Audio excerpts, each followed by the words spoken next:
Assalamualaikum warahmatullahi wabarakatuh. Gimana kabarnya semua teman-teman?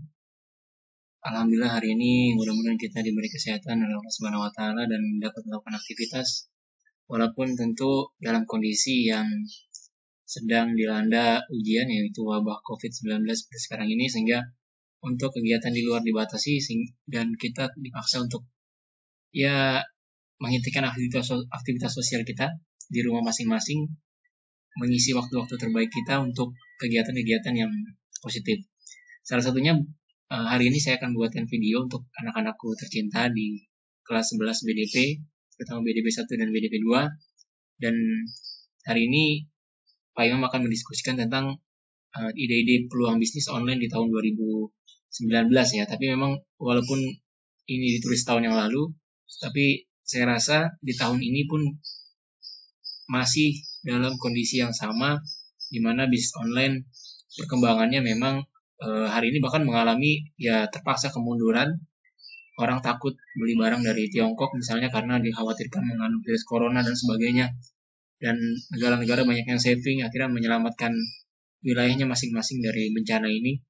Tapi di tahun 2019 ini, pertama kita yang berada di rumah dan menghabiskan waktu kebanyakan di rumah, tentu akan sayang sekali melewatkan kesempatan yang besar ini untuk kembali mengintrospeksi diri kita, kembali mereorganisasi agenda-agenda kita untuk kira-kira seperti apa ya langkah kita ke depan, terutama dalam menghadapi gelombang seperti sekarang ini.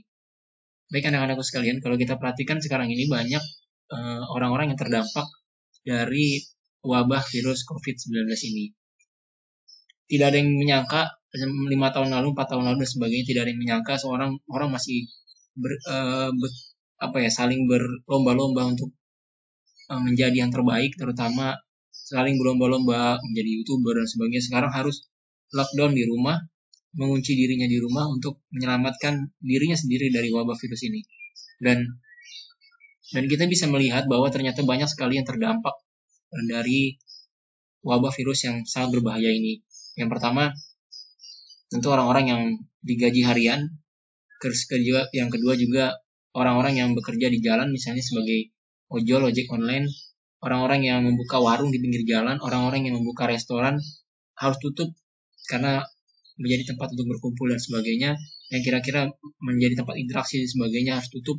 Orang-orang yang menyewa ruko misalnya untuk kegiatan olahraga, fitness dan sebagainya, itu mereka harus tutup. Dan kegiatan penjual beli rata-rata diambil jadi kesempatan adalah di bisnis online ini. Dan ini kesempatan besar buat kita semua, terutama bila kita ingin benar-benar bersungguh-sungguh ingin mengembangkan satu kesempatan, kemampuan diri kita untuk kira-kira apa yang bisa kita manfaatkan untuk kita nanti ke depannya. Karena mungkin buat anak-anak yang kelas 11 terutama sekarang ini, setahun lagi akan lulus dan akan dihadapkan pada dunia persaingan, dunia pekerjaan dan sebagainya. Dan tentu orang-orang yang bekerja sekarang ini punya beban pikiran yang berat. Kenapa? Karena sebentar lagi akan menghadapi Idul Fitri, sebentar lagi akan menghadapi Ramadan dulu sebelumnya, Idul Fitri dan sebagainya. Ada yang harus pulang kampung, ada yang sudah mengekspektasikan berbagai macam hal, tapi harus tertunda karena wabah ini. Dan kita tidak tahu ini sampai kapan bisa selesai. Dan satu-satunya yang terbaik adalah yang membedakan kita dengan yang hewan dan sebagainya adalah kita mampu bertahan. Kita mampu berinovasi dan mampu berkarya. Dan hari ini Pak Imam mau share bagaimana 30 ide peluang bisnis yang mungkin anak-anakku sekalian bisa menjalankannya. Dan diantaranya ide-ide tersebut adalah yang pertama itu membuat dan menjual website. Ya, banyak sekali seri-seri pelatihan yang diadakan di YouTube atau dimanapun tentang cara membuat website. Nah, daripada menggunakan tontonan YouTube itu atau menyaksikan video-video YouTube, Instagram yang sebagian besar tidak berfaedah itu, alangkah baiknya kita gunakan untuk belajar. Salah satunya adalah membuat website. Pak Imam sering katakan bahwa membuat website adalah satu hal yang skill yang hari ini dan ke depan akan menjadi satu hal yang besar gitu. Nah, orang yang terkena wabah COVID-19 ini, teman-teman bisa manfaatkan dengan berbagai macam hal, pertama untuk membangun jaringan teman-teman melalui website. Dan bisa saya katakan website itu seperti tambang emas, dan dia adalah sarana untuk pengunjung, popularitas, dan keuntungan iklan. Dan Pak Imam ingatkan bahwa jangan melihat sesuatu itu dari hingar-bingarnya, tapi bagaimana sesuatu itu menjadi fondasi buat kita untuk belajar dan menguasai satu keahlian lebih baik. Ya, kalau sekarang ada orang ramai untuk YouTuber, ya nggak masalah, itu bisa kita kembangkan dari sisi misalnya menjaring penonton dan sebagainya. Tapi dari sisi lain kita harus tetap kembangkan diri kita ke teknik-teknik teknologi yang orang jarang untuk bisa. Dan salah satu yang paling menarik buat saya adalah membuat dan menjual website. Ini ke depan, kalau teman-teman anak-anakku sekalian bisa serius fokus, tinggal saksikan beberapa video saja di YouTube, maka akan ada tambahan skill dan semakin hari semakin bertambah keinginan untuk terus belajar. Dan mungkin sambil di rumah kita bisa buka ads.id, di situ banyak sekali share terkait para pembuat website di dalam media sosial ads.id itu. Nah, yang kedua adalah membuat pelatihan online. Nah, ini ketika kita sudah punya keahlian, setiap kita punya keahlian, punya hobi, punya minat, dan sebagainya, teman-teman bisa melakukan pelatihan secara online. Ada satu kisah menarik, seorang anak di daerah Sulawesi yang sekarang menjadi seorang ahli saham di Indonesia. Anak muda ini, pada dasarnya, dia tidak punya keahlian, tapi dia melihat bapaknya itu menjual CD atau suara-suara burung walet. Kalau bagi pencinta hobi burung dan sebagainya, suara burung itu mampu menstimulus burungnya untuk menjadi lebih baik. Kalau pengusaha walet itu mampu mengundang walet-walet untuk bersarang di tempat pembibitan walet itu. Nah, videonya ini atau suara burung waletnya ini mahal. Dan anak itu memanfaatkan kesempatannya untuk belajar mengcopy suara itu dari satu CD ke CD yang lain dan dijual dengan harga yang lumayan mahal. Dengan modal yang besar, waktu itu dia masih SMP dan mendapatkan uang 150 juta, dia bisa menggunakan uangnya untuk bermain saham. Itu contoh dari kesungguhan sederhana dari kemampuan teknologi dikombinasikan dengan kebutuhan di masyarakat. Lalu juga kita bisa menjadi seorang guru kursus online.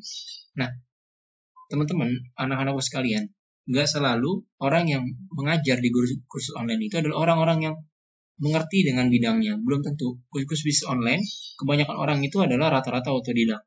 Jadi siapa yang mau belajar untuk melatih dirinya, maka dia akan otomatis expert dengan sendirinya. Nah, itu jadi hal yang penting. Jadi memang kita bisa menjadi guru kursus online dan kita bisa mengajarkan apapun. Jago bikin Instagram, mungkin kemampuan kita sering lihat Instagram dan sebagainya, kita bisa mengajarkan orang untuk bagaimana mengelola akun Instagram. Atau teman-teman bisa punya potensi apa dan teman-teman bisa mengarahkannya ke kursus online tersebut. Sekarang banyak sekali kursus online yang kadang-kadang sepele tapi bisa dikerjakan dan menghasilkan keuntungan. Ya, bikin emoticon dan sebagainya, itu bisa menjadi pelajaran buat orang-orang lain. Saya lihat anak-anak sekarang kan suka bikin emoticon ya, dan untuk dilatih kepada orang lain melalui kursus online. Nah ya, selanjutnya kita juga bisa menjadi asisten virtual. Nah, asisten virtual ini mungkin masih jarang untuk di Indonesia sendiri, tapi di luar negeri itu sudah banyak dipakai. Mungkin teman-teman bisa lihat ya, artis-artis, para tokoh publik dan sebagainya, mereka itu rata-rata mencari asisten virtualnya untuk mengelola akun dan sebagainya. Nah, di luar negeri sana itu ada namanya Upwork atau Jobspresso. Di sana orang yang bekerja secara online mengelola akun orang lain secara bertanggung jawab dan sebagainya dengan diatur oleh dua ini seperti Tokopedia atau Bukalapak, tapi dia lebih ke jasa virtual. Nah, ini penting untuk membantu orang-orang dalam bekerja. Selanjutnya adalah anak-anakku sekalian bisa untuk melatih dirinya dari sekarang untuk membuat desain grafis. Saya kemarin sambil dalam kondisi di rumah menonton sebuah video, membuat video misalnya whiteboard video. Itu harganya murah, bisa dicari dummy-nya dan sebagainya di luar sana, di online, bisa cari hackannya dan sebagainya, dan kemudian bisa dikembangkan untuk sendiri dijual video kepada orang lain di luar negeri sana. Itu sangat dihargai ya, dan aplikasinya saya seperti Fiverr, Shutterstock, dan Getimate menyediakan hal itu. Kita bisa memasarkan kemampuan desain kita di sana, dan semua orang itu, orang-orang yang ahli desain grafis itu adalah orang-orang yang rutin, continue untuk melakukan karyanya setiap hari. Selanjutnya adalah membuat template dan desain PowerPoint. Nah, siapa yang suka menggunakan PowerPoint? Pada dasarnya adalah lembaga yang menyediakan atau menerima orang-orang yang mendesain atau membuat template.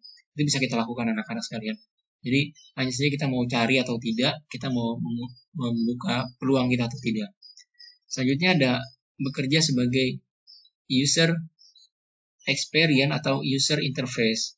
Ini adalah pekerjaan yang sangat diandalkan hari ini. Dan ini tidak ada jurusannya, tidak ada S1-nya, tidak ada SMA-nya, tidak ada SMK-nya. UI dan UX adalah perusahaan orang-orang yang bekerja untuk melihat kemampuan sebuah website terhadap pelanggan. Artinya kalau ada keluhan, kalau ada sebagainya, keluhan dari pelanggan, masukan dari pelanggan, kendala dari pelanggan dalam menggunakan aplikasi atau website, UI dan UX adalah orang-orang yang pertama kali menangkap hal tersebut dan memanfaatkannya. Kita lihat Google hari ini bagaimana setiap hari dia melakukan penyempurnaan, walaupun dia memberikan kepada orang-orang secara gratis. Kenapa seperti itu? Karena mereka ingin orang menjadi perusahaan nomor 1 dan tidak ada persaingan di dalamnya. Ada nih bagi orang-orang yang jurusan nanti kalau anak-anakku sekalian mau kuliah lagi untuk mengambil jurusan properti atau pembangunan, teknik pembangunan dan sebagainya, teman-teman bisa menjualnya jadi jasa konsultan properti. Nah, ini banyak sekali di YouTube saja video-videonya itu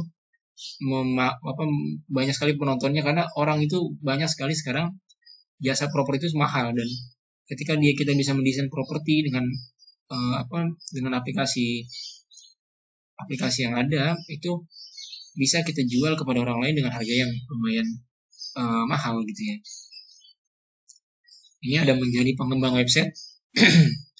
Kalau anak-anak mau berlatih membuat website tadi seperti nomor 1, maka langkah selanjutnya adalah mengembangkan website. Mengembangkan website adalah kita belajar bahasa website itu sendiri seperti HTML, PHP atau CMS. Jadi kita belajar bahasa pengembangannya, bahasa cara membuat websitenya dari nol. Nah, itu lebih sangat dihargai. Kalau anak-anakku ada yang bisa, saya yakin sekali kehidupannya akan sangat terjamin. Karena pengembang website ini sangat jarang di dunia. Terus juga menjadi freelancer jurnalis. Anda suka baca berita atau Klikmania? Kalau anak-anak suka baca Jalan Tikus, itu adalah website-website yang menyewa freelancer jurnalis. Jadi jarang sekali di dalam tulisannya itu dia nulis sendiri, rata-rata adalah freelancer jurnalis. Nah, anak-anak tuh bisa coba daftar di Jalan Tikus, baca berita atau Klikmania. Selanjutnya ini ada program afiliasi. Mungkin nanti kelas 12 akan diajarkan ini apa itu program afiliasi. Terus juga ada menjadi blogger dan menulis. Ya, ini juga anak-anak sekalian bisa memulainya di misalnya Kompasiana atau detik.blog. Itu penting. Jadi untuk melatih kemampuan menulis teman-teman. Rata-rata penulis ya, ketika dia sudah bagus akan ada pembacanya dan pengikutnya secara rutin. Dan ini sangat penting ya. Ada juga menawarkan web WordPress. Kita bisa menjual website kita yang murah, yang gratis kepada orang-orang UMKM yang sedang membutuhkan jasa kita.